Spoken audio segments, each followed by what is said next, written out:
Dude, never did it. I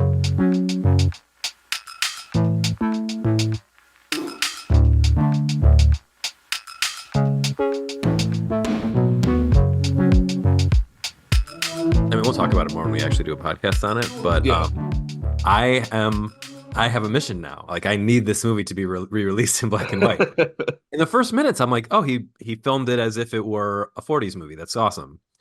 And then I was like, oh, it's so desaturated. Oh, I bet he wanted to do it in black and white. You probably like it's probably one of those movies to be like, hey, if I could do this in black and white, that would be great. And they're like, yeah, we're not paying for that. Well, I'm not even paying for it, but they're like, no one will come to see it. Right. Me and Orson. Especially not for movies so few people seem to care about. No one cares about it. This is a forgotten film. Oh yeah, and I looked at it on Letterboxd, and a lot of people like seem to actually dislike it too. I was like, oh man, I hope, and I was like, oh man, maybe Brad won't like this movie. Maybe I'm alone on this one. So that's why I thought I wouldn't like it, because it has a low Yeah. average on Letterboxd. I'm like, people are wrong. This movie's delightful. It is really, it's really good. Yeah. We'll talk about that down the line. A preview for a future episode where we talk about me and Orson Welles in another movie in 2009. It comes up as a 2008 on Letterboxd because it played in Toronto in 2008, but it didn't open until over a year later. Like that's a great segue into what we're talking about today. because we have a similar situation on today's episode of Never Did It. First off, welcome back to Never Did It. I'm Brad Garoon, and I'm here with Jake Ziegler. On Never Did It, we look back at the last 100 years of movie history in an effort to fill in some of our own movie blind spots. And today we're covering the year 1934, not 1935, even though by our rules, one of these movies is a 1935 movie.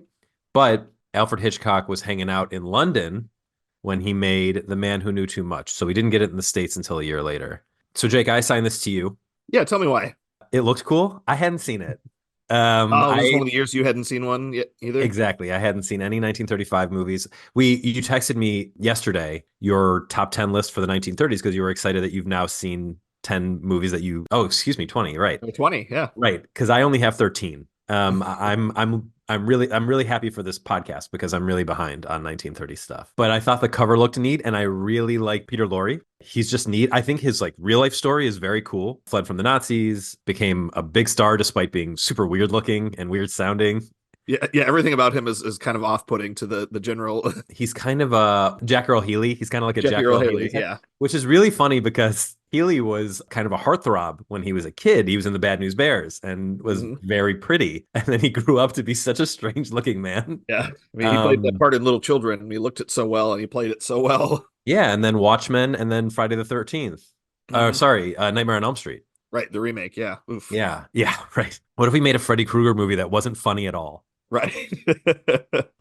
Good idea. I'll greenlight that. Even more so, and this is apropos of Dial M, or not Dial M for Murder. I get that. I'm going to be saying that probably over and over because he's in the movie M. He became famous for being in the movie M. Even in The Man Who Knew Too Much, he didn't know English fluently, and he did his lines phonetically.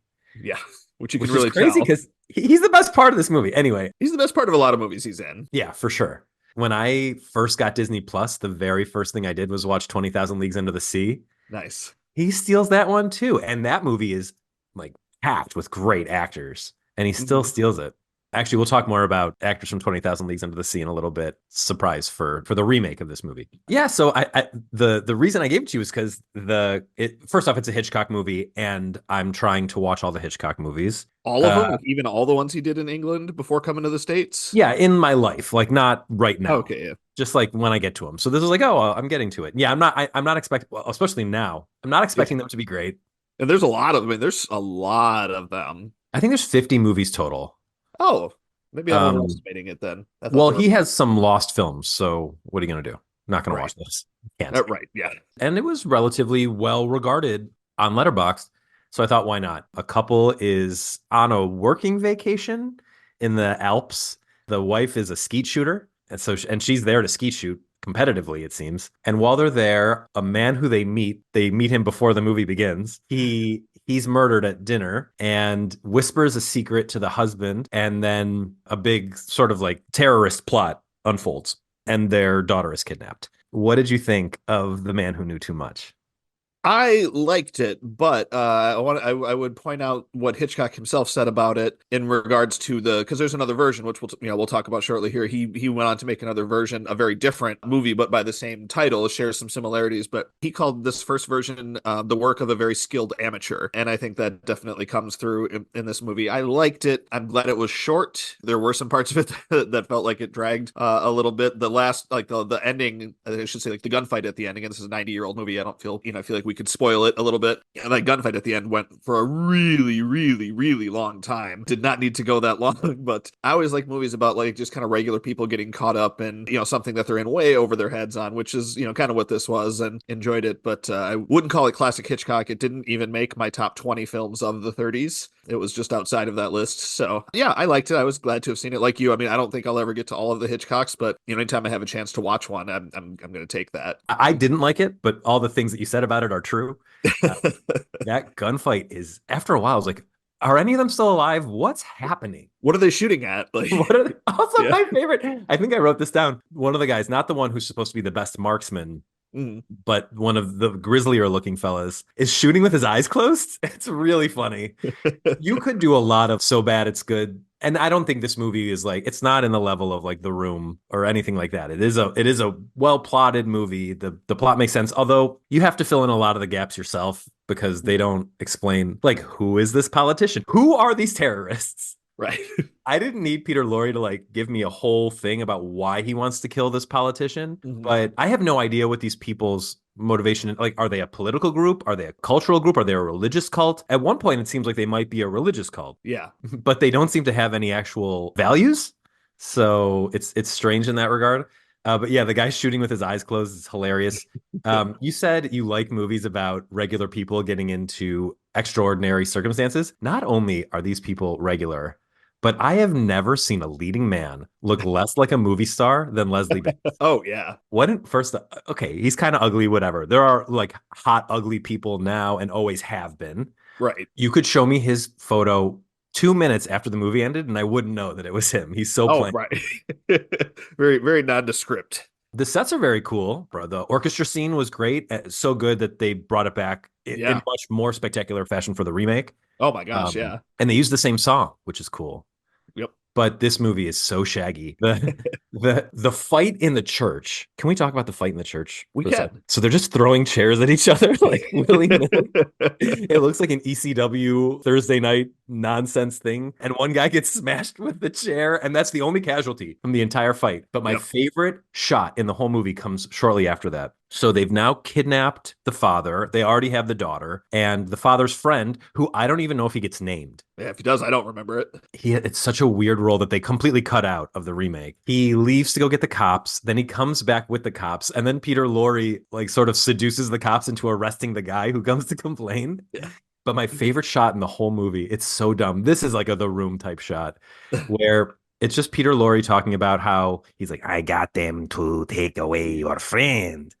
And then they show for 1 second the friend. It's really just like a 3-second shot of the friend being taken away by police, and he sneezes. Oh, yeah. And I think it's only in the movie because he sneezed. I don't think that was supposed to happen. It has no effect on the rest of the plot whatsoever. It's so weird. Anyway, I didn't care for this. I think it was kind of a waste of Peter Lorre. It was only his second English language movie. Well, first, really, because M is multi-language. Right. The ending was kind of clever where the daughter is being, and like you said, we're spoiling this. The daughter is being chased by the actual marksman, the real scary dude. And the mom, because we know she's a skeet shooter, but she lost the competition to this guy in the beginning of the movie because her daughter distracted her. Now, when she needs to save her daughter, she's able to shoot the guy. And then I also thought that the last shot of the movie is the daughter and the dad like reuniting and the mom reuniting. And the daughter is so traumatized that she can't feel any joy in it, which felt way more real than what we usually see with kids, including in the sequel or the remake. Yeah. And I thought her performances of being traumatized was really, really good. Unfortunately, these little flourishes didn't do a ton in the grand scheme of the movie. Yeah, but the remake, though, is much better. Much better. But by every possible standard, yeah. In the remake, which came out in 1956, James Stewart replaces Leslie Banks. Doris Day replaces the mom whose name I can't remember, the actress from the original. And the son is played by Christopher Olson, who I've now seen in 2 movies, and he exclusively in the movies I've seen plays a kid who is being tormented by adults. Oh, jeez. Yeah, he's like exclusively either abused or kidnapped. I saw him in a movie called Bigger Than Life, a James Mason movie. James Mason, also of 20,000 Leagues Under the Sea. That's what made me think of him. He played Captain Nemo in 20,000 Leagues Under the Sea. Bigger Than Life I watched because it's a Walter Matthau movie. And it's bad. It's about a guy who ends up with a drug problem and goes crazy and tries to do a Chris Benoit on his family and almost kills his son, Christopher Olson, at the end of it. Yeah. The face Jake is making is the correct face. It's a weird movie to have come out in the 50s. It came out the same year as The Man Who Knew Too Much remake. So yeah, now it's a son instead of a daughter, and they're in Morocco instead of the Alps. Now we get to see them meet the spy type guy who gets killed for wearing brown face and running through the streets of Morocco. Awkward. You see the brown face like slip off into Jimmy Stewart's hands. It's pretty funny in hindsight. There's some really funny scenes in that movie, actually. I did not expect there to be some really funny scenes. Like my wife watched it with me too, so we've been trying to watch some Hitchcock movies. And when they're in that scene in the restaurant and he's trying to sit down at that the short table where he's trying to sit down there. First of all, I mean, I forget how tall he is. He's got to be like 6'3" or 6'4". I mean, he's a really tall guy, but he's got that little short table that's still like low to the ground, and that little like couch they're trying to sit on, and he's like trying to maneuver himself around. We actually laughed quite a bit at that. And there was a couple other really funny scenes in it too. Well, in that same scene, you've got the people who turn out to be the kidnappers are sitting behind them in the restaurant and trying to get their attention. And Stewart, again, you can see he's like rubbing his neck because he doesn't like having to turn around to talk to them. And I'm just like, can we just all sit in the same table? Come on now. So my impression should let you know that he's just being himself. He really is. My favorite funny bit, it's not a scene in the movie, but just a conceit of the movie. His wife is a famous singer, but she left it all to be with a surgeon. Yes, in Indianapolis. And he's also like kind of a jerk. Yeah. But this movie has so much more style than the original. Yeah. There is a scene pretty early on where they have their French spy friend. They don't know he's a spy yet. He's in their hotel room. And the guy who winds up being the marksman character, we find out later, shows up at their hotel room door.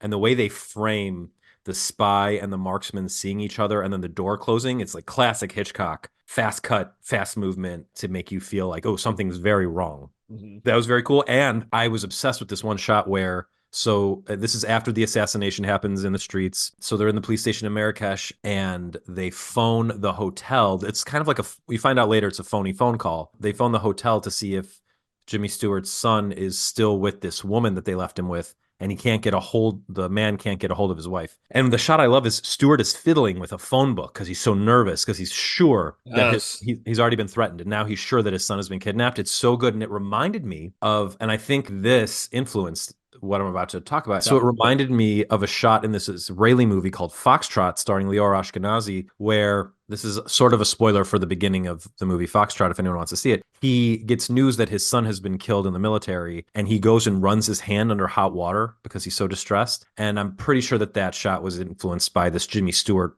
running his hand over the phone book shot. Very cool. In both movies. Actually, I wound up walking out of the theater, not by my own choice, but I was on a date with an Israeli woman, and it was too much for her to handle. So we ended up leaving the theater. I've never seen the end of that movie. I'll have to check it out.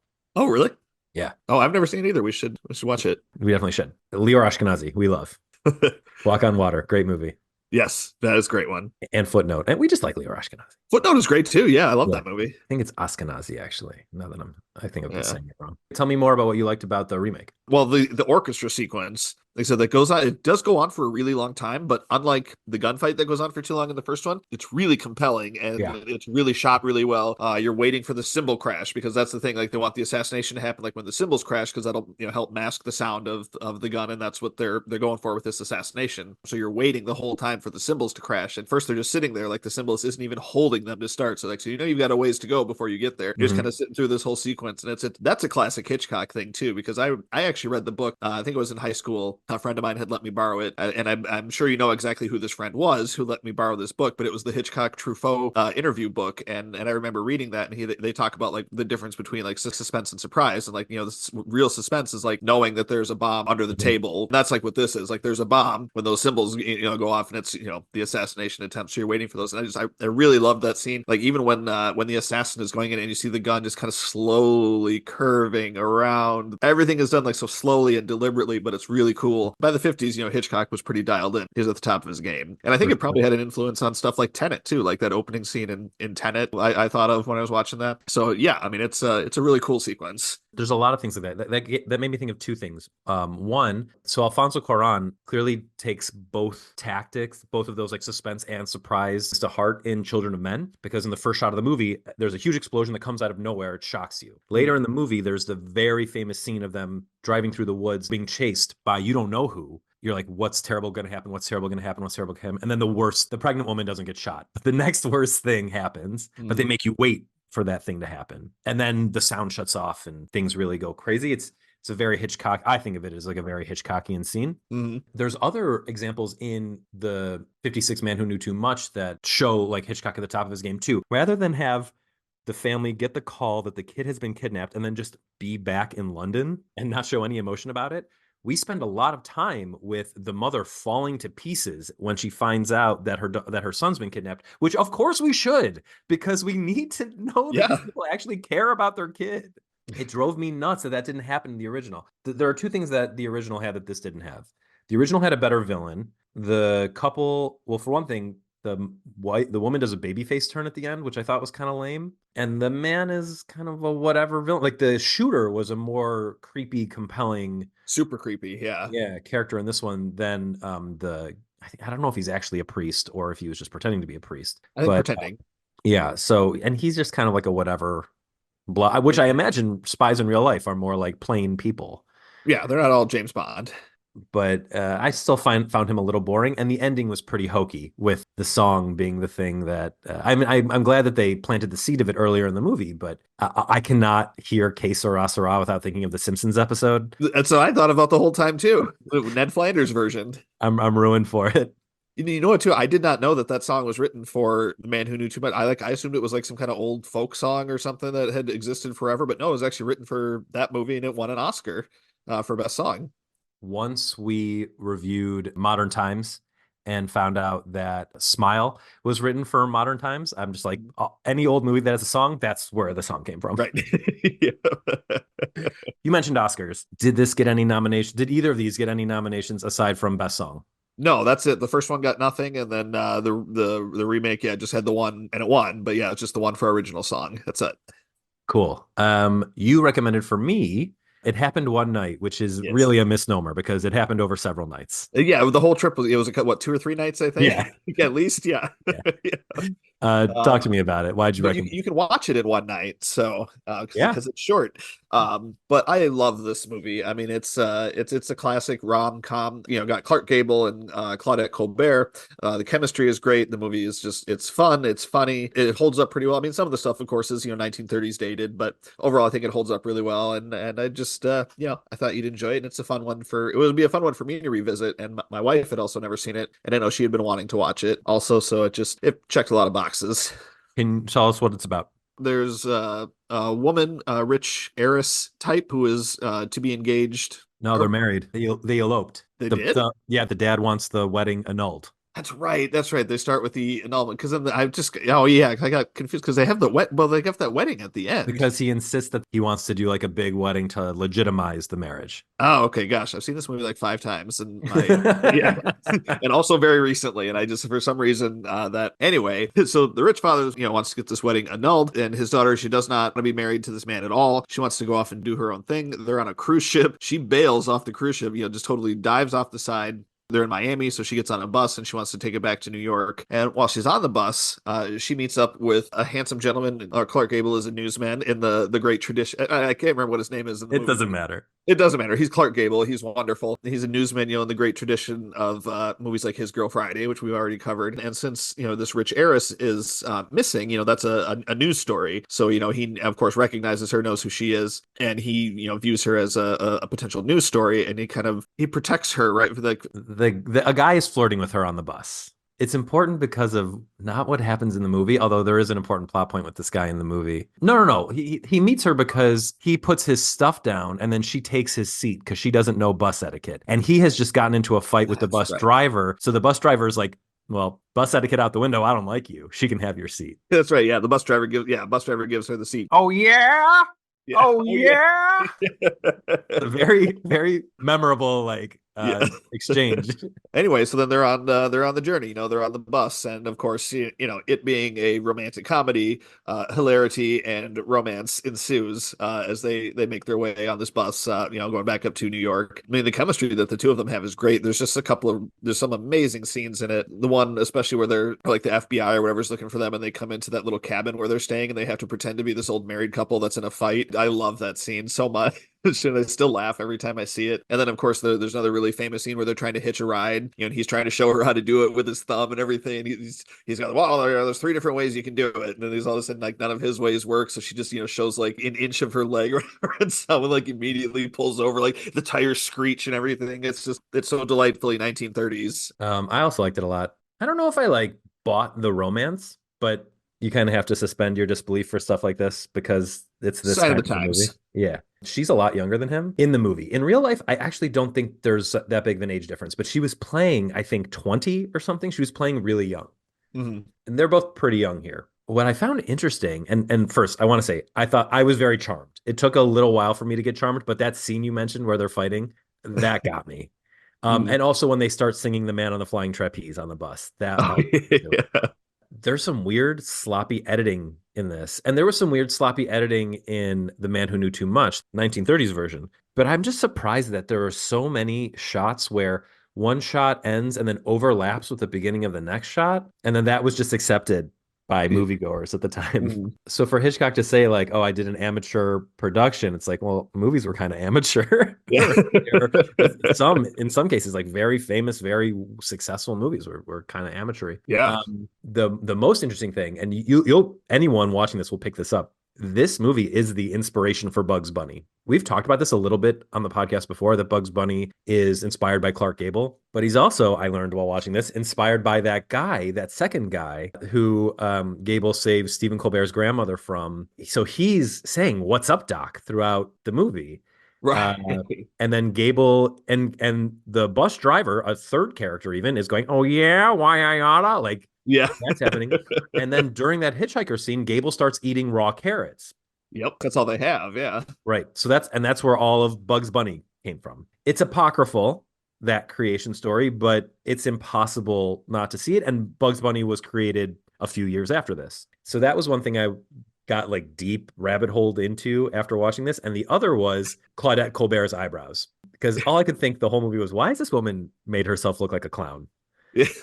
She has completely shaved off her eyebrows and has penciled in some very stark ones. So I looked it up. At first I was like, this must have been the rich lady style of the 30s. It turns out it was just the style of the 30s. I want to give credit to the Vintage Woman magazine, which is a blog that did a whole article on eyebrow trends through the years. And this, for a full 15 years, was the trend. I would not have known that.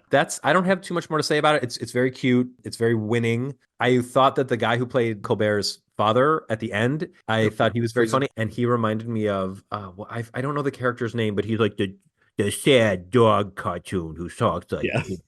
Well, we liked him too. We noticed too that he was for the time, he wasn't very oh, I'm the rich, the wealthy dad, and you're going to marry this wealthy guy because that's what our family do. He was really supportive of his daughter. It's you don't love this guy, you shouldn't have to marry him. That was there were two things going on though. The other thing was he thought the guy was after his money, and then he was able to pay him off. So he was, he liked that Clark Gable was an honest guy. I mean, yes, you're right in that he valued honesty over infamy. And that's a nice scene too, where Clark Gable goes to him because there's a reward out for her, $10,000 or whatever to whoever can find my missing daughter. And when he has that scene with Clark Gable where he's like, oh, well, I'll just give you your money, and Clark Gable no, I just want this. He has itemized receipts. It totals out to $39 or something, just what he spent on the trip. That's I love that scene so much. Yeah, it's great. And also the stuff between Gable and his newspaper boss. There's a fun relationship there where the newspaper boss keeps getting taken advantage of. And then it turns out everyone just likes each other in the end because it's a rom-com. And I just, as I was saying this out loud about the scene between the dad, I also remember Mel Brooks does that in Spaceballs too. Bill Pullman returns the princess she says something about oh, I'm sure he just took his reward money and left. And he goes, oh no, he just wanted X amount of space bucks for gas, something in tolls. Same scene. They don't do the scene, but it's the same result of the scene. And that's the first time I put that together. I love Mel Brooks stealing stuff from good stuff. Absolutely. He does it so well. So did this get any Oscar love? Yes, big Oscar movie. This was at the 7th Academy Awards. It was the first movie to kind of run the table. It won Best Picture, Best Director, Best Actor, Best Actress, and Best Adapted Screenplay. And there weren't as many categories back then, but I mean that's 5 for 5. That was all. It wasn't nominated for anything else, so it went 5 for 5. And it's still one of only 3 movies to win in all of those categories. You know, picture, director, did the 2 lead acting categories, and one of the screenplays, because obviously you can't win both. So we talked about one, Sounds of the Lambs. Yep. And then Lawrence of Arabia was the other one, right? No, One Flew Over the Cuckoo's Nest is the other one. Right, because there's no women in Lawrence of Arabia. So how could it have done that? Yes. Yeah. Okay, cool. I know you put your list together of your top 20 movies of the 30s, but I actually don't think we should do that now. I think we should do that when we finish the 30s. Definitely, yeah. But where is this movie on your list? This is number 4 on my best films of the 1930s list. It's number 5 on mine. Excellent. If you want to know what is coming out next week, go to our Letterboxd profile. You can find me at Brad Garoon on Letterboxd. I think, Jake, you're Jake Ziegler on Letterboxd. Yep, it's Jake_Ziegler. And both of us have pinned to our profiles our Never Did It podcast list. You could also just search for the Never Did It podcast list. And the 2 movies that will be discussed on next week's episode are always at the top of that list. We have a Facebook page now as well. You can check that out at facebook.com/neverdiditpodcast. I'll be posting on that with new episodes and just fun updates from time to time about what we're watching and what's coming up. So check that out. And thank you for joining us for Never Did It.